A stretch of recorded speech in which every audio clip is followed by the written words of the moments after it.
Hi, boys and girls. We're going to continue the reading of The Westing Game, Chapter 10, The Long Party.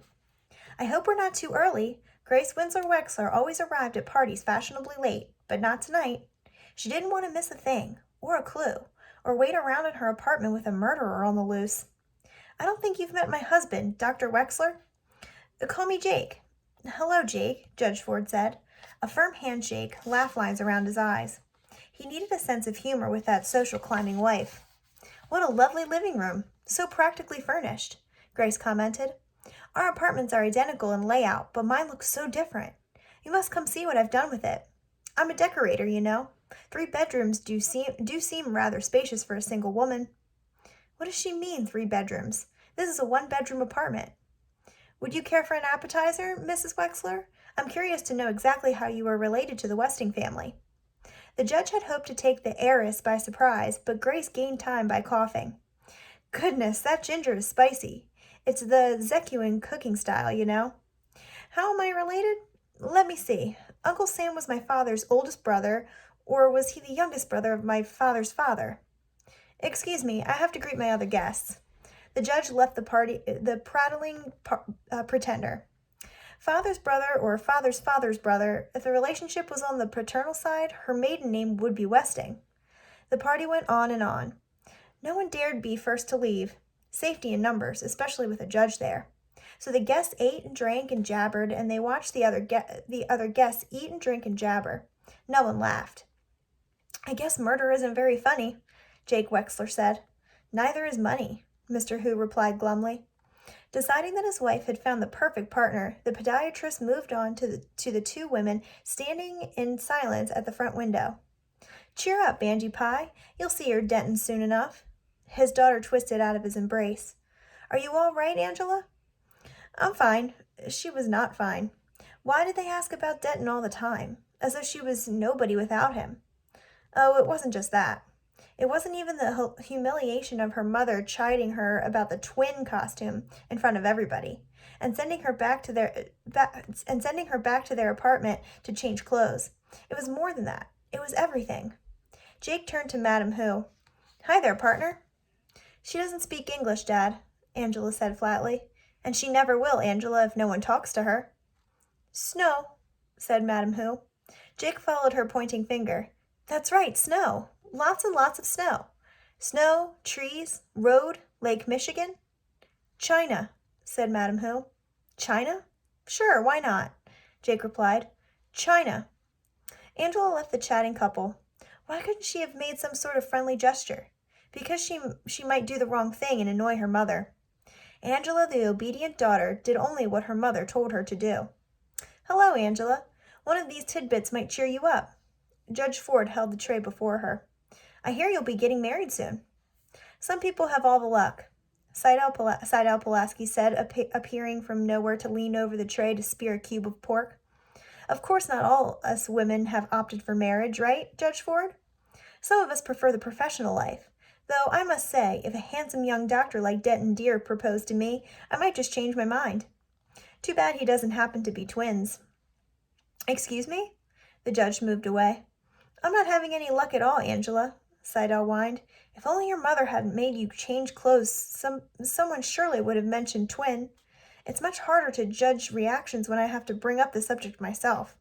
You shouldn't let your mother boss you like that. You're a grown woman, about to be married. Excuse me. Angela moved away. Yes, thank you. I would like a refill. Seidel said to nobody and hobbled to the bar. Something non-alcoholic, please. Doctor's orders. Make it a double. Twins. Twins?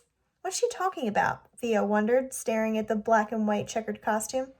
2 ginger ales for the chessboard coming right up. Hidden among her guests, the judge studied the 2 people standing off in the corner, the only pair in Sunset Towers who were not Westing heirs. George Theodorakis placed his hand on the shoulder of his invalid son. A large bronze, hard-working hand, like Theo's. Theo resembled him in many ways. Tall, wide shoulders, slim-waisted, and the same thick, straight black hair. But age had chiseled the father's face into sharper planes. His troubled eyes stared across the room at Angela. Catherine Theodorakis, a slight, careworn woman, gazed down on her younger son with tired, dark-circled eyes. From his wheelchair, Chris watched Legs. Other than the funny lady with the shorthand notes, the only limpers were his brother Theo, Turtle had kicked him again, and Mrs. Wexler, who stood on one leg rubbing her stockinged foot against her calf. A high-heeled shoe stood alone on the carpet beneath her. Judge Ford didn't limp. Besides, she couldn't be a murderer, in spite of his clues. Nobody here looks like a murderer. They're all nice people. Even this fat Chinese man who grumbles all the time. George Theodorakis greeted Mr. Hu with, "How's business?" Hu spun around and stomped off from his fellow restaurant owner in a huff of anger. James Hu, inventor, that's who the judge wanted to talk to. But there was a problem at the bar. A long line had formed and it wasn't moving. "There are 16 white pieces and 16 black pieces in chess," Theo was explaining to Seidel Pulaski. "Do you play chess, Judge Ford?" "A bit, but I haven't played in years." The judge led the secretary away from the crowded bar.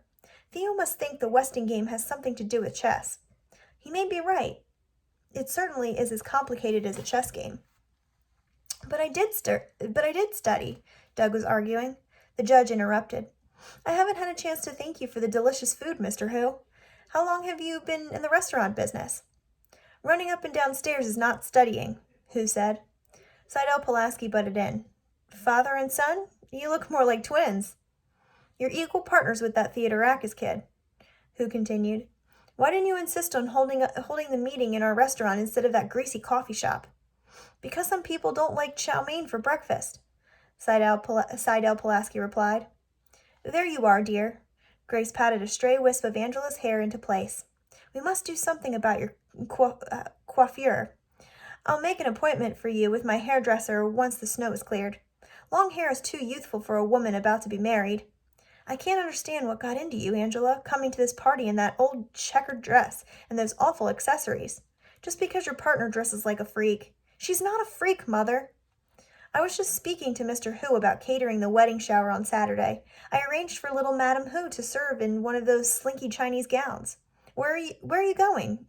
Angela!"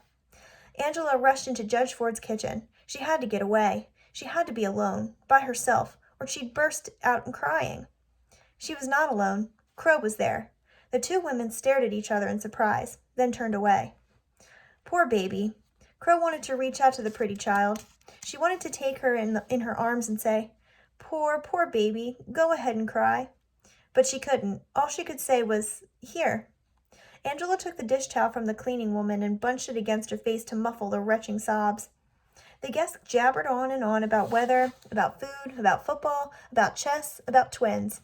Turtle was slumped on the couch, scornful of dumb grown-up parties. You'd think one of them would know something about the stock market. She missed Sandy. Sandy was the only one in this dumb building she could talk to. "Remember that quotation, 'May God thy gold refine'?" Flora Baumbach asked. "Let's take a poll. I'll bet 10 cents it's from the Bible." "Shakespeare," Turtle argued, "and make it $10. "Oh my! Well, all right, $10. Together they made the rounds. 4 votes for the Bible, 3 for Shakespeare, and 1 abstention. Madame Hu did not understand the question. Seidel Pulaski voted for the Bobbsey twins. "And how do you know those words were in the will?" she asked suspiciously. Too suspiciously. So that's what lost important business papers meant. Somebody stole the shorthand notes. Turtle smiled at the delicious nastiness of it all. "I remember, that's all." "If you remember so well, tell me what comes before that," Seidel challenged. "I don't know. What?" The secretary had an audience now. "I don't mind telling you, but not if you ask like that," Theo said. "Please, not Turtle." Seidel turned toward him with what should have been a gracious manner, but she grimaced when the top of the crutch poked her in the chest. "The exact quotation," she announced loudly, hoping she was right, "is 'Spend it wisely, and may God thy gold refine.'" Right or wrong, her guess was received with groans of disappointment. The heirs had expected more. A hint, a clue, something. It was time to go home. And here ends Chapter 10.